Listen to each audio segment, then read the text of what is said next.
Education channel Pankaj Science World. We are studying the chapter useful and harmful microorganism. In that series we have to study harmful micro organism. तो इस video के अंदर हमें कुछ harmful micro organism जिसकी वजह से हमें अलग अलग तरह के डिसीजेस होते हैं और उसके पैथोजेंस कौन कौन से, उसके मोड ऑफ इन्फेक्शन कौन कौन से और उससे ना होने के लिए हमें प्रिवेंटिव मेजर्स क्या क्या करने चाहिए, इन सब के बारे में आपको इस वीडियो में जानकारी मिलेगी। तो you have to see the video up to end, पूरा वीडियो आपको देखना है। तो do only the clostridium bacteria cause illness, यानी कि सिर्फ क्लॉस्ट्रीडियम बैक्टीरिया की वजह से हमारे बॉडी के अंदर डिसीज होते हैं क्या? नहीं, it is not only the bacteria, there are some other bacteria, viruses, protozoa and fungi are responsible for different diseases that affect the human beings। सिर्फ हमें क्लॉस्ट्रीडियम से ही नहीं तो अलग अलग तरह के बैक्टीरिया जिससे भी हमें डिसीजेस होते हैं। There are the viruses that also causes the diseases, then protozoans and fungi, they causes the different types of diseases in human beings and other animals also। then we had studied the bacteria, fungi, protozoan के बारे में हमें पता है। then virus से आज the important characteristic is that they can reproduce only in living cell. It is the one of the important characteristic of virus, क्योंकि सिर्फ ये जीवित सेल के अंदर ही उनका रिप्रोडक्शन होता है, बाकी जो है एयर, वाटर, सॉइल के अंदर इनका रिप्रोडक्शन नहीं होता, वहां पे ये जीवित नहीं रह पाते। They can live only in host cell, सिर्फ होस्ट सेल के अंदर ही रहते हैं। And they are smaller than the bacteria, virus जो होते हैं वो बैक्टीरिया से भी छोटे होते हैं, because they do not contain the cell, cell भी उनकी बॉडी में नहीं होती है। They contains only a molecule of RNA और डीएनए का एक ही मॉलिक्यूल उसके बॉडी के अंदर होता है। Now we have to study about the harmful microorganisms, the spread and prevention of diseases. तो अलग अलग तरह के जो डिसीज जो है वो कैसे स्प्रेड होते हैं, फैलते हैं, और वो ना हो उसके लिए प्रिवेंटिव मेजर्स हमें क्या क्या करना चाहिए। Prevention to avoid the contact of disease spread.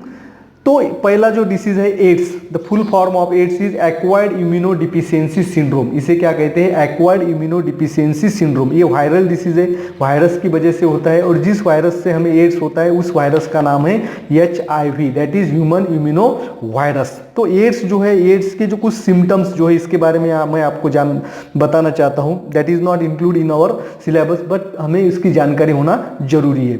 तो अगर किसी को एड्स है तो उसमें सिम्टम्स क्या क्या दिखाई देते हैं? रैपिड वेट लॉस, बॉडी का वेट जो है बहुत जल्दी कम होता है। रिकरिंग फीवर, कुछ अंतराल के बाद जो है उसे फीवर होते हैं। रिफ्यूज नाइट स्वेटिंग, रात के समय जो है पसीना ज़्यादा आता है। टायर्डनेस, हमेशा जो है वो टायर्ड रहता है, यानी कि थका हुआ रहता है। Swelling of lymph gland in armpit, groin and neck, हमारे आर्मपिट के अंदर, ग्वाइन के अंदर, नेक के अंदर जो गांठें होती है जिसे लिम्फ ग्लैंड कहते हैं, उसमें स्वेलिंग आ जाती है, सूजन आ जाती है। Diarrhoea that last for more than week, एक हफ्ते से भी ज़्यादा डायरिया रहता है। Sore of mouth, anus and pneumonia, these are the common symptoms of AIDS. तो एड्स जो है ये वायरल डिसीज है, तो इसका मोड ऑफ इन्फेक्शन, तो हमारे बॉडी के अंदर ये वायरस कैसे एंट्री करता है? It enters through the blood, the semen of infected person and milk of mother suffering from the AIDS through the bloods। अगर HIV इन्फेक्टेड ब्लड हमारे बॉडी के अंदर जाता है ड्यूरिंग ब्लड ट्रांसफ्यूशन, जब हमें ब्लड लेने की जरूरत होती है एक्सीडेंटल केस में या किसी सर्जरी में, तब हमें वायरस हमारे बॉडी के अंदर एंट्री करता है। Semen of infected person, that is the genital fluids जो होता है उसके अंदर HIV वायरस जो है वो जीवित रहते हैं, वहाँ से वो हमारे बॉडी के अंदर एंट्री कर सकते हैं। देन मिल्क मदर सफरिंग और फ्रॉम द एड्स, मिल्क यानी कि जो अगर किसी महिला को एड्स है और वो बच्चे को दूध पिलाती है तो उस दूध से भी उस बच्चे को अंदर वायरस जो है HIV वायरस जाने के चांसेस ज़्यादा है। प्रिवेंटिव मेजर्स, तो इसके लिए हमें प्रिवेंशन क्या करना है? Always safe sexual contact, then avoid the reuse of needle and injection. अगर एक ही नीडल, एक पेशेंट की नीडल दूसरे पेशेंट के लिए यूज़ करते हैं तो ब्लड से HIV वायरस ट्रांसफ्यूज होता है, तो हमें एक ही नीडल जो है एक बार ही यूज़ करनी है, पुनः इसका इस्तेमाल नहीं करना चाहिए। Then second disease is hepatitis. Hepatitis, it is a common disease and it is also the viral disease. It causes by the virus. Hepatitis virus mainly infect our liver. It causes the inflammation of liver. ये virus जो है हमारे liver के ऊपर attack करता है, जिसकी वजह से हमारा लिवर कमजोर हो जाता है। और ये वायरस जो है, इसकी सीरीज है, अलग अलग तरह के वायरस है। हेपेटाइटिस ए वायरस, दैट इसकी कहते हैं HAV, hepatitis B virus HBV, hepatitis C virus, hepatitis D virus और हेपेटाइटिस ई वायरस। तो इसकी वजह से हेपेटाइटिस भी अलग अलग तरह के, hepatitis A, hepatitis B, hepatitis C, hepatitis D और हेपेटाइटिस ई। सबसे ज़्यादा खतरनाक हेपेटाइटिस डी है, जिसको हेपेटाइटिस सी है उसको उसकी बॉडी के अंदर हेपेटाइटिस डी वायरस एंट्री करता है। हेपेटाइटिस ए और बी ए कॉमन हेपेटाइटिस होते हैं। तो इसके अंदर जो सिम्टम्स जो है, कॉमन सिम्टम जो है हेपेटाइटिस के कौन कौन से, it is loss of apatite, भूख नहीं लगती, वोमिटिंग, ये कॉमन सिम्टम्स इसमें होते हैं। तो वायरस जो है इसका मोड ऑफ इन्फेक्शन क्या है, how it is spread? It is spread through the contaminated water and food. दूषित पानी और खाना जो है उसकी वजह से ये फैलता है। देन प्रिवेंटिव मेजर्स, अगर ये हमें ना हो इसके लिए हमें क्या करना चाहिए? You always use the clean and filter water, proper storage of food. खाना जो है उसको ढका हुआ साफ सुथरी जगह पे रखना चाहिए। And main precaution is that you must have to wash your hands after toilet and before eating. खाना खाने के पहले और टॉयलेट के बाद हमें हमारे हाथ साफ सुथरे रखने चाहिए। देन नेक्स्ट डिसीज है इन्फ्लुएंजा। ये फ्लू की तरह है, ये भी वायरस की वजह से होता है। And there are different types of influenza. Influenza अलग अलग प्रकार के हैं, इन्फ्लुएंजा ए, इन्फ्लुएंजा बी और influenza C. Out of this influenza A and B are common and that causes the epidemic. Epidemic यानी कि इसका फैलाव जो है वो सबसे ज़्यादा होता है, जिसे साथ हम कहते हैं। Then common symptoms of influenza are pain in muscles, then cough and dry, cough with dry और फ्लेगम। कफ होता है, कभी कभी ड्राई भी होता है और उसके अंदर फ्लेगम भी होता है। चिल, ठंडी ज़्यादा लगती है। डिहाइड्रेशन, फैटिग्यू यानी कि हमें थका हुआ ज़्यादा लगता है। Fever, flushing and loss of appetite and body ache, these are the common symptoms of influenza. तो इन्फ्लुएंजा के मोड ऑफ इन्फेक्शन क्या है? It is specially cause due to the contact with infected person. It is a contagious disease. ये contagious disease है, इसकी वजह से जिस पेशेंट को इन्फ्लुएंजा हुआ है उसके साथ अगर हमारा कॉन्टैक्ट होता है तो हमें ये इन्फ्लुएंजा वायरस हमारे बॉडी के अंदर एंट्री होने के चांसेस ज़्यादा है। देन प्रिवेंटिव मेजर्स, ये ना हो इसके लिए हमें क्या करना चाहिए? प्रिवेंटिव मेजर्स क्या है? पर्सनल हाइजीन, हमें हमारी साफ सफाई जो है वो अच्छी तरह से रखनी है। And avoid contact with infected person, जिससे ये डिसीज हुआ है उसके साथ कॉन्टैक्ट नहीं करना चाहिए। देन नेक्स्ट डिसीज है मेसल्स, जिसे गोवर भी कहा जाता है and it is also called by viral. ये दोनों भी क्या है? मेसल्स और चिकन पॉक्स दोनों वायरस की वजह से होते हैं। Measles cause by the virus and name of virus is rubeola virus. Rubeola virus की वजह से होता है and this rubeola virus belong to the family of paramyxo virus. Then chicken pox जो ये भी वायरल डिसीज है and cause by the virus. इसका पैथोजन जो है ये है हर्पेज वायरस और it is also called as varicella zoster virus. Varicella zoster virus, इसकी वजह से चिकन पॉक्स हमें होता है। तो मेसल्स के अंदर क्या होता है? There occur the cough, runny nose, then inflamed eye, sore throat, fever, red blotchy skin, rashes. उसके अंदर हमारे स्किन के ऊपर रैशेस भी आते हैं। ये मेसल्स के सिम्टम्स है। चिकन पॉक्स के सिम्टम्स क्या है? There occur the blister like rashes first appears on the face. Face के ऊपर रैशेस आ जाते हैं। Then it is spread to the different parts of the body, that is trunk and then spread throughout the body. Fever and itching of muscles and body, these are the common symptoms of chicken pox. तो chicken pox और मेसल जो है इसका फैलाव कैसे होता है? Mode of infection, contact with infected person. अगर जिसको, ये भी कॉन्टेजियस डिसीज है, जिसको ये डिसीज हुआ है उसके साथ अगर हमारा कॉन्टैक्ट होता है, body to body, skin to skin contact, और इसके यूटेंसिल्स यानी कि इसमें जो भी वस्तुएं यूज किए उस वस्तु के साथ भी अगर हमारा कॉन्टैक्ट हो जाता है तभी हमें मेसल्स और चिकन पॉक्स होते हैं। देन प्रिवेंटिव मेजर्स, तो प्रिवेंटिव मेजर्स क्या है? वैक्सीनेशन, वैक्सीन्स अवेलेबल है मेसल्स और चिकन पॉक्स की और हर एक बच्चों को उस मेसल्स और चिकन पॉक्स की वैक्सीन दी जाती है। तो second, uncontaminated water and clean food, जो पानी जो हम पीते हैं वो साफ सुथरा होना चाहिए और खाना भी अच्छी तरह से खाना चाहिए। The food should be the clean, don't use the stale foods to avoid the measles and chicken pox. तो नेक्स्ट जो है बर्ड फ्लू और स्वाइन फ्लू। तो बर्ड फ्लू और स्वाइन फ्लू ये दोनों भी वायरस डिसीज है, वायरस की वजह से होता है। बर्ड फ्लू जो है, बर्ड फ्लू का जो वायरस है वो उसका नाम है H7N9। तो दिस डिसीजेस आर एंटर्स और this virus are enters in the human body through the some animals. कुछ एनिमल्स जो है, बर्ड्स जो है, बर्ड के थ्रू हमारे बॉडी के अंदर आते हैं, specially from the poultry bird. Poultry bird जो होते हैं, पोल्ट्री के अंदर जो है हेंस है, उसके बॉडी से ये वायरस हमारे बॉडी के अंदर एंट्री करते हैं। Therefore it is also called as avian influenza.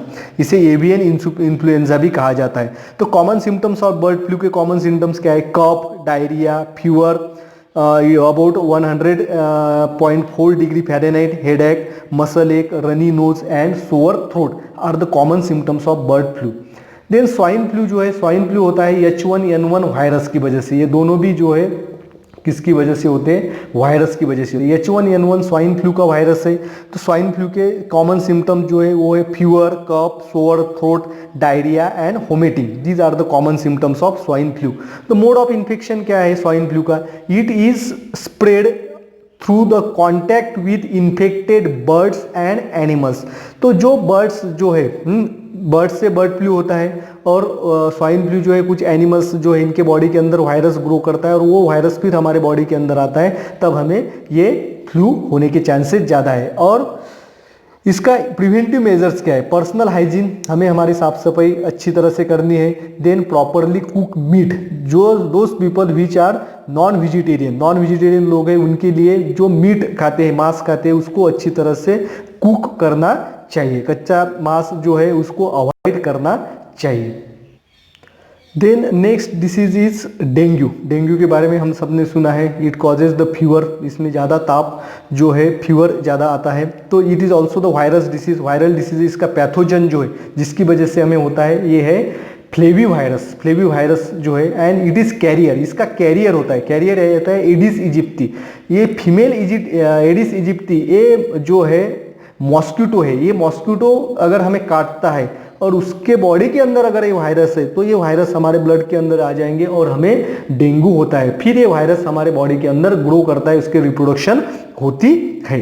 Therefore the dengue is caused by the mosquito bite. तो actually this dengue is not caused due to the mosquito bite. मच्छर काटने से हमें ये नहीं होता है, लेकिन जो मच्छर जो है काटने के बाद अगर वायरस हमारे बॉडी के अंदर छोड़ता है, तो जाके हमें डेंगू होता है। यानी कि हर एक मच्छर जो है उसकी वजह से हमें डेंगू नहीं होता है। तो स्पेशल जो मॉस्किटो है इसका नाम है एडिस इजिप्टी। लेकिन ये जो है साफ सुथरे पानी में भी ये ग्रो होता है, साफ सुथरे पानी में भी ये बढ़ता है। इसलिए हमें जो है मॉस्किटो बाइट से बचना है, तो हमें डेंगू नहीं होगा। तो प्रिवेंटिव मेजर्स क्या है? Cleanliness of surrounding, preventing stagnation of water, mosquito control. Cleanliness of surrounding, हमारा परिसर जो है वो साफ सुथरा रहे, जिसकी वजह से मॉस्किटो जो है इनकी संख्या ना बढ़े। Then prevention of stagnation of water, पानी जो है वो जमा ना होने दे घरों के अंदर, और हमारे घर के आजू बाजू परिसर के अंदर भी पानी जो है वो जमा ना हो पाए। इसकी हमें क्या करना है? प्रिकॉशन लेनी है। And we have to control the mosquito. मच्छर हमें ना काटे, इसकी हमें क्या करना है? इससे भी हमें बचना है। अभी तक हमने जो डिसीजेस देखे, AIDS, hepatitis, influenza, measles, chicken pox, bird flu, swine flu और डेंगू, ये सभी वायरल डिसीजेस थे। उनका पैथोजन तो जो था वो वायरस था। अभी जो डिसीज है निमोनिया, और इसके बाद आएगा लेप्रोसी, कॉलरा, ये बैक्टीरियल डिसीज है। Pneumonia is caused by the bacteria, and the name of pathogen, जो बैक्टीरिया इसकी वजह से हमें निमोनिया होता है, उसका नाम है Streptococcus pneumoniae. Streptococcus pneumoniae is the bacteria which is responsible for the pneumonia in our body if it enters. Then how it is enters in our body? Mode of infection क्या है? हमारे body के अंदर कैसे आता है? Droplet spread in air by infected person. अभी जो वायरस जो है, वायरस तो हवा के अंदर प्रेजेंट नहीं रहते, लेकिन ये जो बैक्टीरिया है वो हवा के अंदर प्रेजेंट रहता है। स्ट्रिप्टोकोकस निमोनी, अगर जिस व्यक्ति को निमोनिया है वो खांस देता है, तो उसके ड्रॉपलेट जो है हवा के अंदर फैल जाएंगे, जिसके अंदर स्ट्रिप्टोकोकस न्यूमोनी ये नाम का बैक्टीरिया, और ये बैक्टीरिया फिर हमारे बॉडी के अंदर आता है। देन मेजर क्या करने हैं हमें? Preventive measures, vaccinations, avoid contact with infected person. अगर कोई इन्फेक्टेड पर्सन है तो उसके साथ कांटेक्ट जो है हमें नहीं करना चाहिए, मास्क जो है वो पहनना जरूरी होता है। And we have to cover your mouth while sneezing and coughing. जो भी पेशेंट है उसको उसका मुंह जो है वो कफिंग और नीजिंग के समय, खांसते समय क्या करना है, ढकना है। तो नेक्स्ट डिसीज है leprosy. It was dreadful disease. पहले के ज़माने में लेप्रेसी ये डिसीज जो है बहुत भयानक था, लेकिन अभी मेडिसिन अवेलेबल है, एंटीबायोटिक्स अवेलेबल है, जिसके बारे में हमने पहले ही पढ़ा है। तो अब ये डिसीज जो है वो क्योर होता है। तो it is also a bacterial disease, bacteria की वजह से होता है। And name of the pathogen that is the bacteria which causes leprosy is mycobacterium lepri। mycobacterium lepri इसकी वजह से लेप्रेसी ये डिसीज हमें होता है। तो इसके सिम्टम्स देखिए, now day their common symptoms are that causes the nerve damage. इसका मेन इफेक्ट हमारे नर्व्स के ऊपर होता है। And this disease is also called as Hansen's disease. Hansen's disease भी इसे कहा जाता है। It causes the disfiguring of skin, lump और bumps on the body, loss of feelings in the arms and legs and muscle weakness. तो इसका effect हमारे nervous system के ऊपर होता है, जिसकी वजह से हमारे मसल्स वीक होते हैं और बहुत सारे पेशेंट में पैरालिसिस भी उन्हें होता है। आपने कभी होने के चांसेस होते हैं। Then there occur the nerve damage, this infection, disfiguring of skin. हमारे जो उंगलियां जो है उंगलियां कट जाती है और हमारे बॉडी के ऊपर जो है गांठें आती है। ये लेप्रेसी के कॉमन सिम्टम्स होते हैं। तो इसमें इन्फेक्शन, मोड ऑफ इन्फेक्शन कैसे होता है, जो हमारे बॉडी के अंदर बैक्टीरिया कैसे आता है, long term contact with the infected person. अगर आपके घर के अंदर लेप्रेसी का पेशेंट है, उसके साथ आपका ज़्यादा से ज़्यादा कॉन्टैक्ट आता है, तभी हमें लेप्रेसी होने के चांसेस होते हैं। तो प्रिवेंटिव मेजर्स क्या है, avoid contact with infected person and their belongings. अगर कोई व्यक्ति जिसे लेप्रेसी हुआ है तो उससे हमें कॉन्टैक्ट नहीं करना चाहिए, और we have to avoid the using of belongings. Belongings यानी कि उसके कपड़े है, हैंकरचिप्स है, यानी कि उसने जो भी वस्तुएं यूज की है पेशेंट ने, उस वस्तु को हमें हाथ नहीं लगाना चाहिए। And this is all about the leprosy. तो cholera, cholera is a bacterial disease. Cholera भी बैक्टीरियल डिसीज है। It is cause by the bacteria, और पैथोजन का नाम है वाइब्रियो कॉलरी। तो वाइब्रियो कॉलरी नाम का बैक्टीरिया है, जिसकी वजह से हमें कॉलरा होता है। इसके कॉमन सिम्टम देखो बच्चों, sewer, watery, diarrhoea and dehydration. तो कॉलरा जब होता है तो हमें डिहाइड्रेशन और डायरिया होने लगता है। And this is cause due to the contaminated food and water. तो मोड ऑफ इन्फेक्शन क्या है, दूषित पानी और खाना जो है, जिसकी वजह से हमें कॉलरा होता है। तो प्रिवेंटिव मेजर्स क्या है, we have to use the safe clean water and clean food. खाना जो है साफ सुथरा और जो है वो पका हुआ अच्छी तरह से होना चाहिए, और पानी जो है वो भी साफ सुथरा होना चाहिए, डिसइंफेक्टेड होना चाहिए, तो कॉलरा नहीं होता है। And this precaution you have to take specially in rainy season, क्योंकि रेनी सीजन में कॉलरा होने के चांसेस ज़्यादा होते हैं। तो मलेरिया के बारे में हमें पढ़ना है। तो malaria it is cause by the protozoa. तो ये जो है प्रोटोजोआ की वजह से होता है।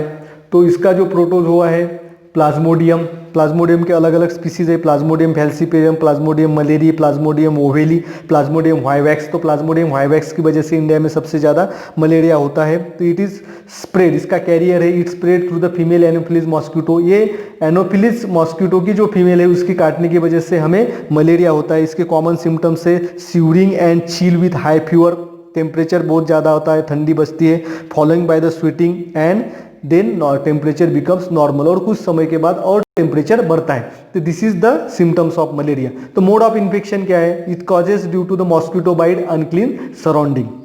देन प्रिवेंटिव मेजर्स इसके लिए क्या है, cleanliness of surrounding, preventing stagnation of water and controlling mosquito.